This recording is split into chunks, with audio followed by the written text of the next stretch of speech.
Hello students, I hope all of you are doing well as we are closing on the lockdown status updation and slowly we are getting back to the normal life. I hope all of you all are staying inside at your home and staying safe and taking care of your families and others. In the meantime, we shall carry on this process of online teaching and learning so that we can quickly reach to the end of the syllabus and course curriculum. We are very close to completion of the computer graphics syllabus and we have already covered the computer multimedia system syllabus in our previous lectures. Uh, Today we are going to continue in the transformation chapter where we are learning about the curve transformation. In the last lecture, we have discussed about the Bezier curves, and today we are going to talk about the spline curves. So let's start today's lecture. Okay, so today we are going to talk about the spline curves and B-spline. So let's see how it is going to be different from uh, the Bezier curves and whatever curves we have learned so far. So spline curves is actually based on the concept of the Bezier curves, and now we are going to go in slightly different way than the Bezier curves. And then we are going to talk about how spline curves work, how it is important for computer graphics, and finally the difference between the Bezier curve and spline curves, and also the properties of the spline curves we are going to see. That is how our lecture going to be for today's. And finally, we are going to see how the equations of the spline curves are happening. So that's all for today. We are going to talk about. So now we have to talk about the spline curve, or let's say better we should talk that it is a B-spline curve. So the B in B-spline actually can stand for both Bernstein polynomial and Bezier, both it can stand. So we have seen in the Bezier curve that the control points are the global control points, but in spline curves it is actually local control points. So what does it mean by global control points and local control points? So let's say this is a Bezier curve. Let's say this is P0 and this is, let's say, P1 and this is P2. Okay. So actually what happened in the previous lecture, we have seen that based on this straight line, this polynomial line is generated according to the functions. The control points are P0, P1 and P2. Their parametric functions actually decides how it is going to work, and if any of the control point changes, the total shape of the line is going to change. So if it is like uh, so if it is going on like this and this and this, and just one control point is changing from here to here, in that case it may get changed from like this. The total thing is going to be affected. It is a case of ripple effect, that if one control point changes, the whole of the shape of the curve is going to be changed. So that is why it is called a global control point. So each of the control point are going to contribute equally. You cannot say that only this one is changing, so only this part is going to be changed. No, that is not the case for Bezier curve. Okay, but that is exactly the case for B-spline curves. So if one control point is changing, only that segment is going to be changed. So in case of B-spline curves, if this is the same curve starting from P0 and going like this, okay, so let's say this is P0, P1, and let's say this is P2. So if P1 moves from here to here, only the change is going to be in this portion between P0, P1 and P2. The rest of the thing is going to remain the same. Okay, so that is the local control point. So what are the what are the few features that we are going to include in B-spline curve? The degree of the polynomial doesn't depend on the number of control points. So previously you have seen that for the Bezier curves, the number of the control points were actually dependent on the degree of the polynomial. We also saw that there was a feature that if the number of control points are 4, the degree of the polynomial is going to be 3. We saw that when there was P0 and P1, we only had um, up to the power 1, so it was u to the power 1 1 minus t plus u, like u1 and u2, something like that, or p1 and p2 there was, right? And it was, and if it was if control points are 4, in that case cube, square, like this it was going to happen. So the number of per degree of the polynomial is always going to be n minus 1, where n is the number of control points. Okay, so but here in B-spline curve that is not going to happen. Okay, so these things are not going to be there in B-spline curve. Next point is it depends on the order of the polynomial. So it is going to depend on the order of the polynomial, how the polynomial is ordered. So if it is ordered from P0, P1, P2, P3, in that case the degree of polynomial is going to be, or the control points, the number of control point is going to be based on that order of the polynomial. Order of the polynomial is based on number of control points, so vice versa is also going to happen. Okay, if order varies, then blending function, if order varies, then blending function and degree will be also different. Okay, so if order of the polynomial is varying, then only the blending function, that means the function we have seen, the Bernstein polynomials, and the degree will be also different. For B-spline mainly it is going to be a cubic B-spline, but we will come to that later how it is happening. Now before going on to the details of this B-spline versus Bezier curve, let me just draw both of them together, and then we are going to see how both of them are different from each other. Okay, so let's say uh, my drawing is pretty much poor, but I'm trying to establish. Okay, so let's say this is the one is Bezier curve and another is B-spline curve.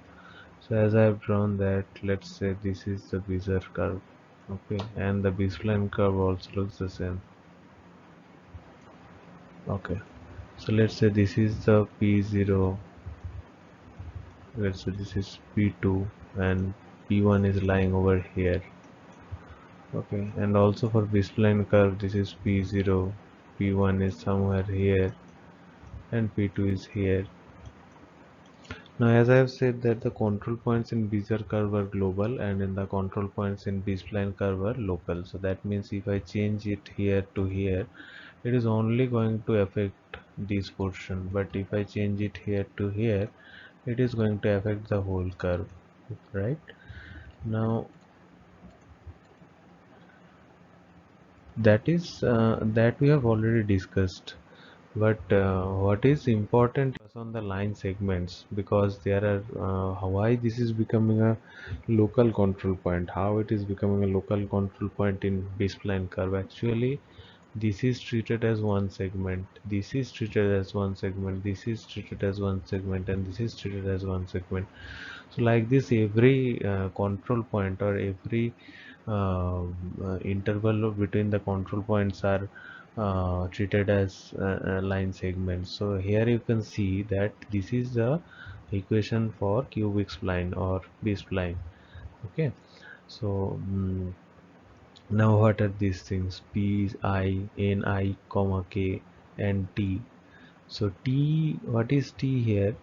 You have to first of all look at it. Uh, T is number of actually the control points. Okay, and Nik is the blending function. Okay, and T varies from n minus k plus 2, and k varies from 2 to n plus 1, where k is responsible for line segments. Okay, so what is k? K is the order of the polynomial segments of the B-spline curve. So here we are talking about the order of the polynomial. Okay, we are not talking about the degree of the polynomial, as I have discussed in the previous slide, that here the main dependency is on the order of the polynomial. Okay, so if these pi are the control points from 0 1 to n, okay, and t varies from 0 to n minus k plus 2, so let's say that there are mm, so in that case, let's take an example that there are, let's say that the value of n is let's say 6, and let's say k is equals to 3. So number of control points will be 6 plus 1 equals to 7. Okay, because of this. Okay, so in that case, number of control points is equals to actually 7. One more thing that we have to keep in mind is that the value of t will vary from 0 to 6 minus 3 plus 2. That means up to 5. So if the value of n is 6, then there are going to be 7 control point and there are going to be 5 segments. So that is how it is working. So k is the order of the polynomial. So the value of k is so there is going to be 5 order polynomial, and there are going to be 7 control points. So you can see that this is not dependent on this thing. Okay, actually, sorry, this is dependent on this thing. This is the order, not the degree of the polynomial. Okay, and the the curve is made up of piecewise polynomial segments of degree k minus 1. So in that case, the degree will be 5 minus 1, that is 4. Okay, so that is called the normalized blending function for B splines. They are described by the order k, that's means fifth order, by a non-decreasing real number, normally called as knot sequence. Okay, so that is where the knot concept is coming from. So obviously this spline is going to have some knots, and these um, control points are going to actually help to count that how many knots are there. Okay, so actually if you look at your the history of base splines, what actually happened is there was a hardware with which there were 5 knots are tied like this, and there was just one curve, and that curve had ink on it.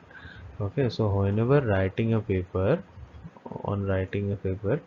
the person or author used to just move the knots from one space to another space. Okay, so if it is moving from here to here, only this curve is getting displaced into the part of segment. So let's say that I am moving it from here to here.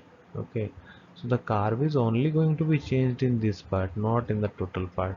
And also for this one, if I move it from here to, let's say, here, also only it is going to be changed in this part. Okay, the total is not going to be affected by it. So that is actually what the concept of knots. So if you change the knots, only the part of the segments is going to be affected. Okay, so you have to keep in mind that this is the basic equation for the cubic splines. Okay, and in order to uh, collect the blending function, you have to apply this particular equations. Okay, so n is going to be 0 or 1 under these two conditions. If k is greater than 1, then only this is going to be applied. Okay. So lastly, we have to discuss about the properties of the B-splines.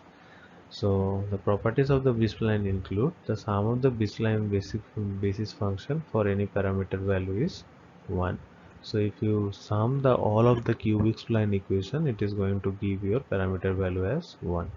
Each basis function is positive or 0 for all parameter.